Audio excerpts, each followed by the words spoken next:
You're listening to the Hayek Program Podcast. This podcast includes audio from lectures, interviews, and discussions from scholars and visitors of the F.A. Hayek Program for Advanced Study in Philosophy, Politics, and Economics at the Mercatus Center at George Mason University. To learn more about the Hayek Program, visit hayek.mercatus.org. To learn about graduate student fellowship opportunities with the Mercatus Center at George Mason University for students at Mason as well as at universities across the globe, please visit students.mercatus.org. Bobbi Herzberg is a distinguished senior fellow at the F.A. Hayek Program for Advanced Study in Philosophy, Politics, and Economics at the Mercatus Center at George Mason University, and an instructor emeritus at Utah State University. She's a past president of the Public Choice Society and the Society for the Development of Austrian Economics.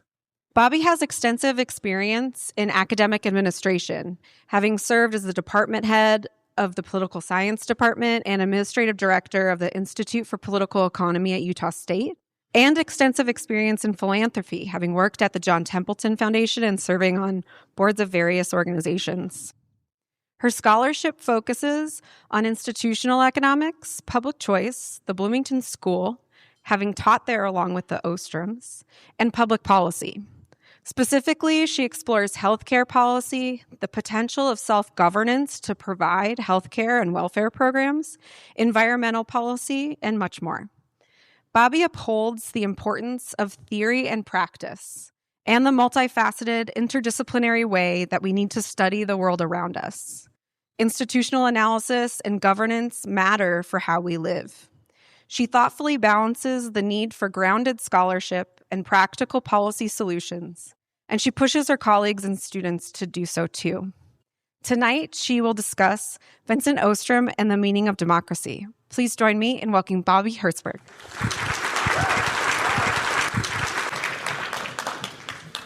Well, it's a big crowd.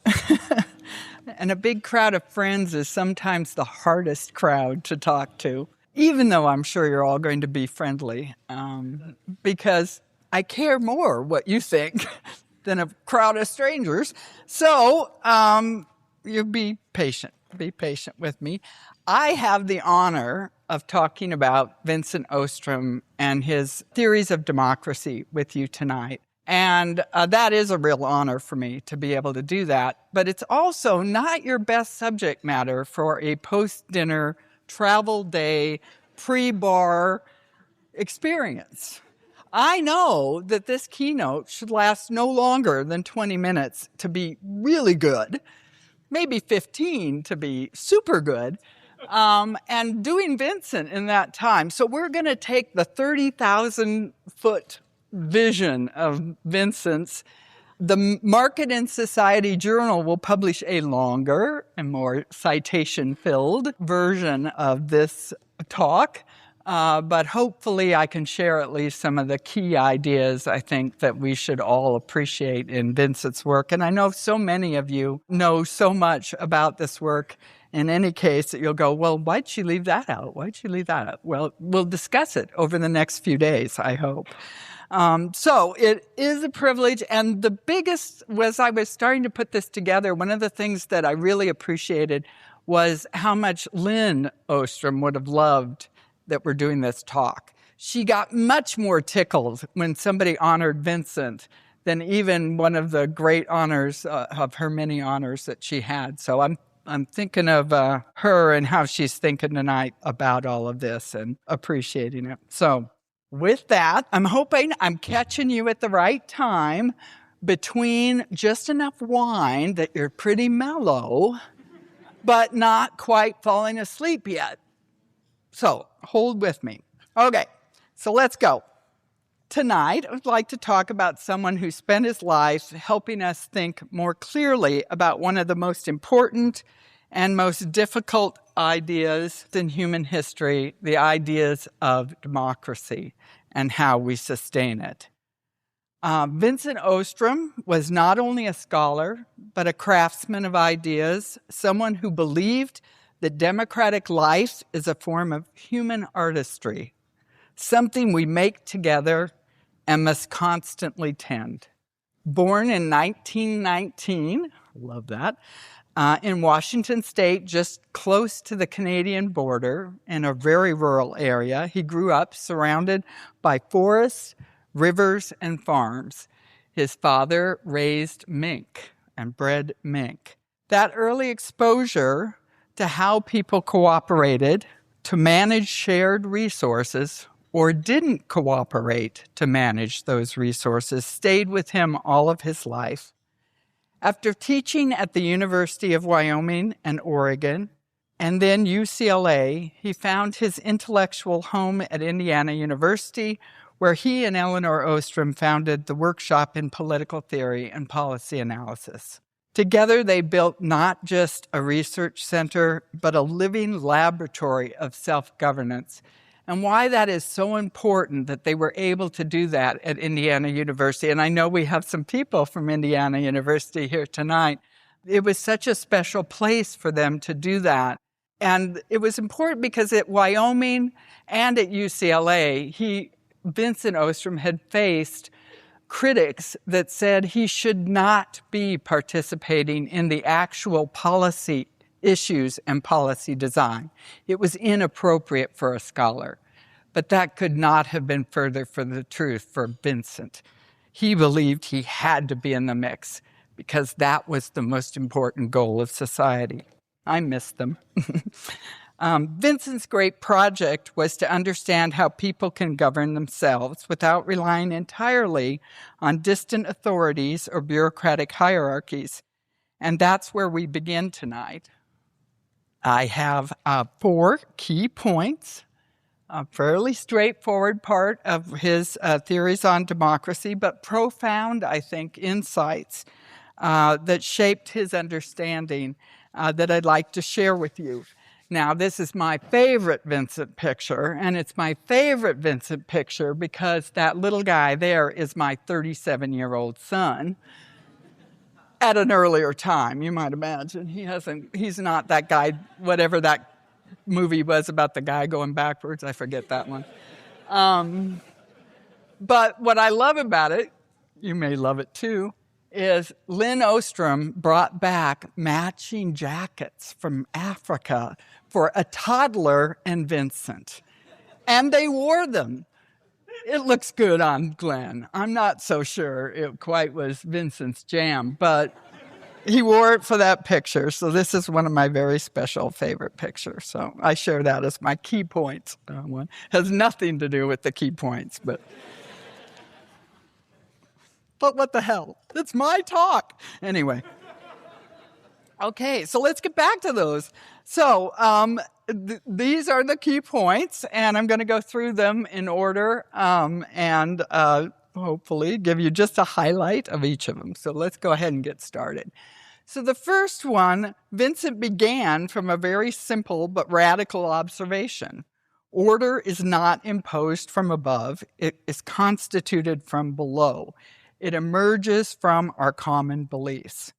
He wrote, order in human societies is constituted by concepts and beliefs that human beings hold in common with one another as customs, laws, and rules. That might sound abstract, but think about what it means. Every time you stop at a red light, return a library book, or don't grab your neighbor's cheesecake off the table, you are participating in a web of shared understanding about appropriate behavior. And that's the way we live most of our lives. No one forces you to do most of these things, at least past the age of your mother having any control over you. But you do them because you and those around you share certain expectations about what it means to live together. Ostrom insisted that legitimacy in government rests not on command, but on consent and communication. As he put it, officials can command, but individuals do not necessarily obey. We obey when we believe that the rules make sense, when they resonate with our shared understanding of what's right.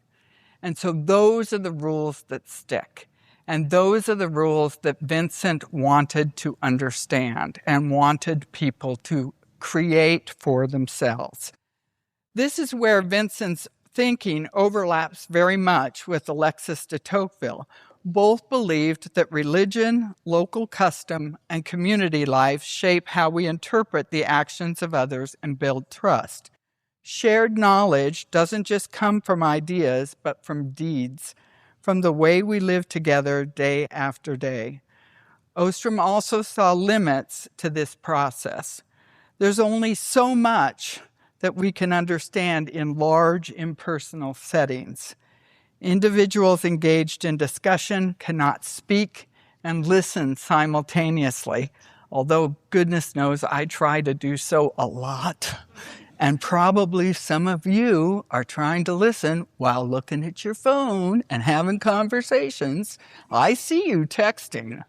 This happens a lot at Mercatus. I'm just telling you right now. It's like their jam. Anyway, but he reminded us you cannot do that. So, earlier times, what can we say? You're all better than he was, I guess. Anyway, that simple fact, one person talking at a time, places limits on how large a community of understanding can be. And boy, did he believe that. I can't tell you how many times we had the conversation and he reminded me that the House of Representatives was not a deliberative legislative body. And this was very disturbing to a 27-year-old Congress scholar just starting her career.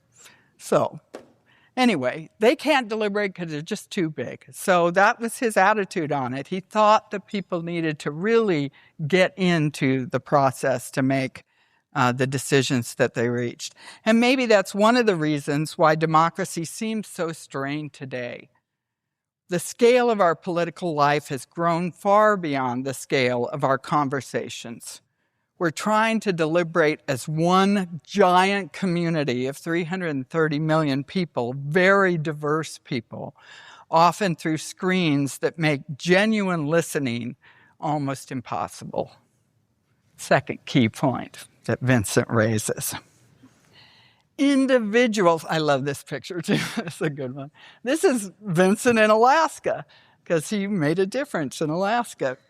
Individuals are very capable of self-government from the perspective of Vincent Ostrom. He saw them governing.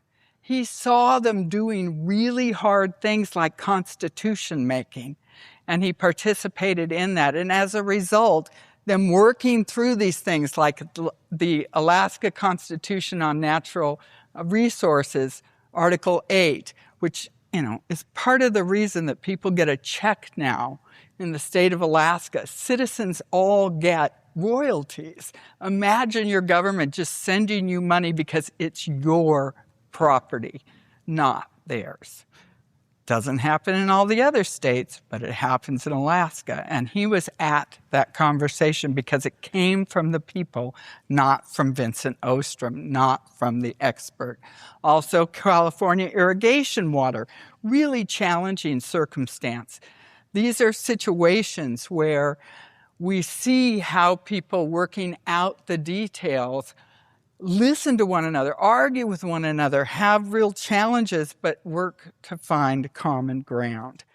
He understood institutions not as static rules of the game, but as artifacts, things people craft using their local knowledge and skills. And just as artisans learn through practice, citizens learn to govern themselves by doing.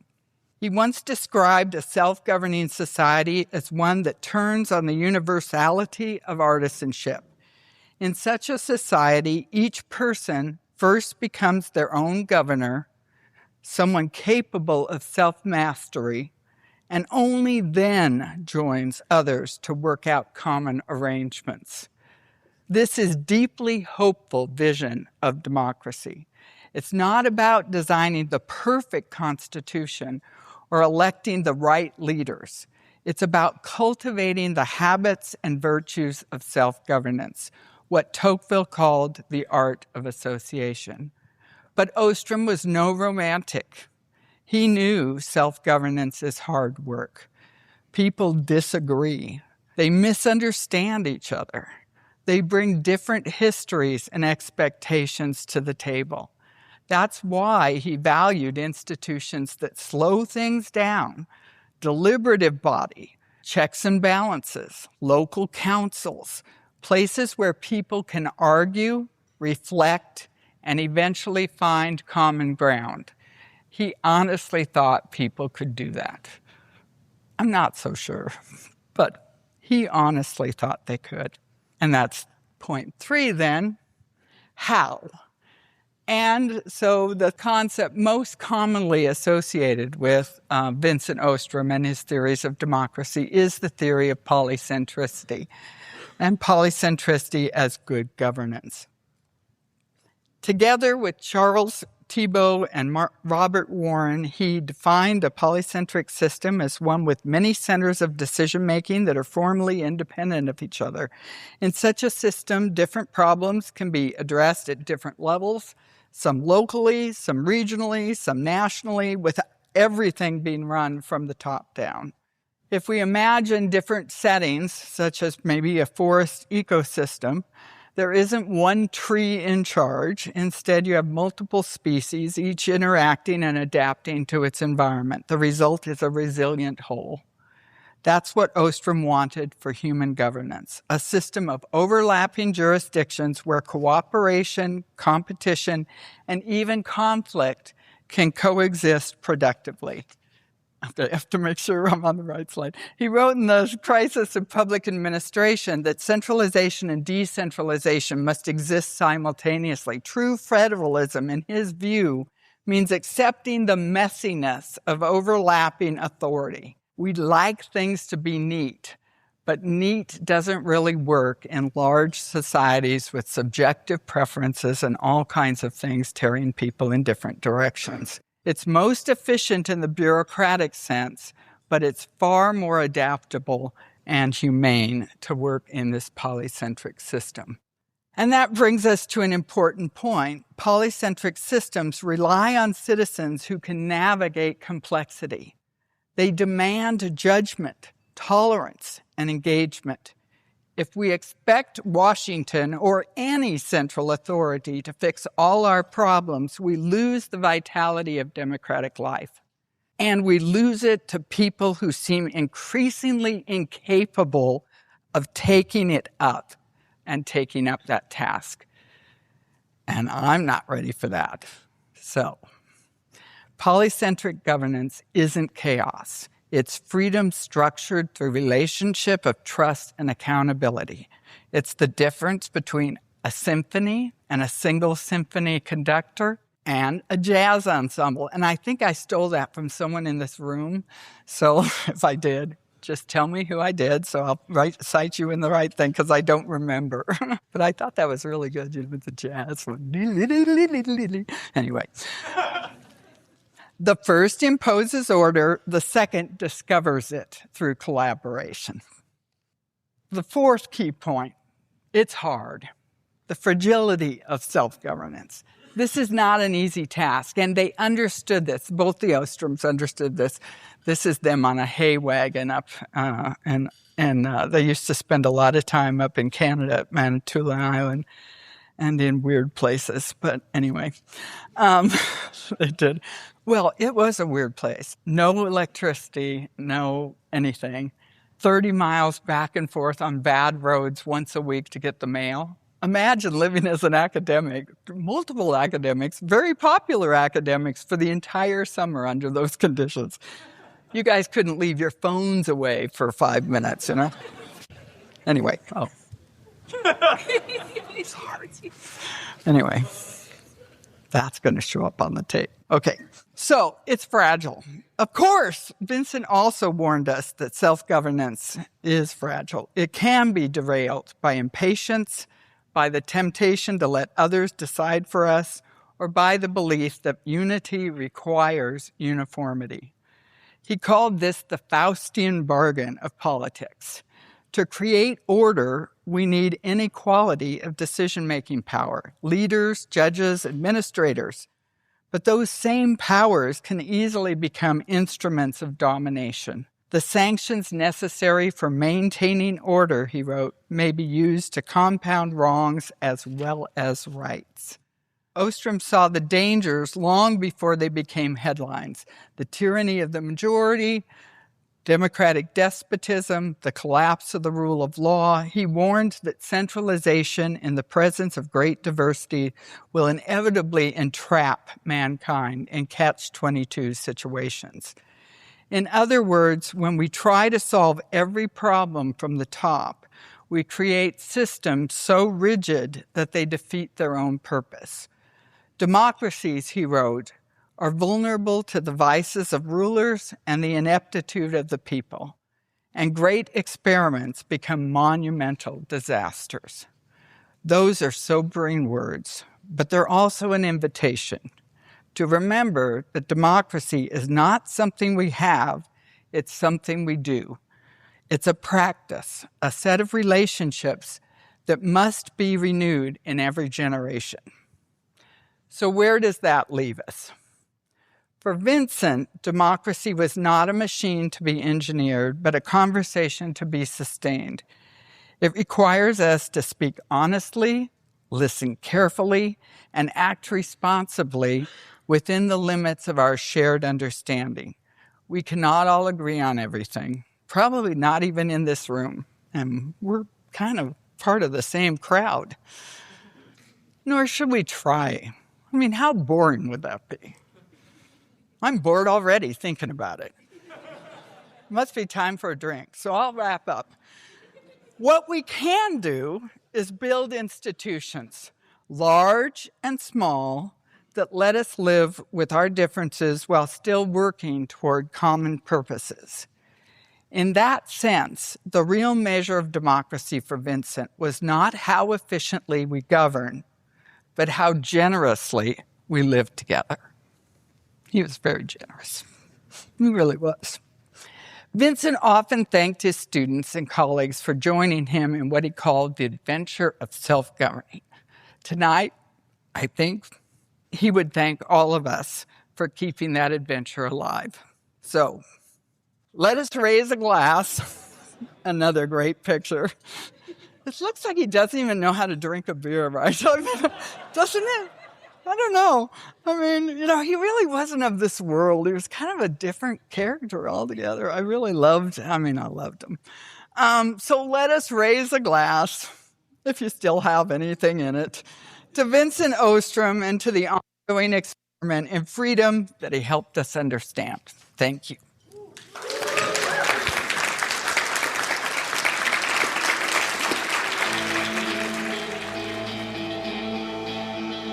Thank you for listening to the Hayek Program Podcast. To learn more about the research, scholars, and work of the Hayek Program, visit hayek.mercatus.org. For more information about graduate student fellowship opportunities for students at Mason as well as at universities across the globe, please visit students.mercatus.org. We hope you recommend students to our programs or consider applying yourself.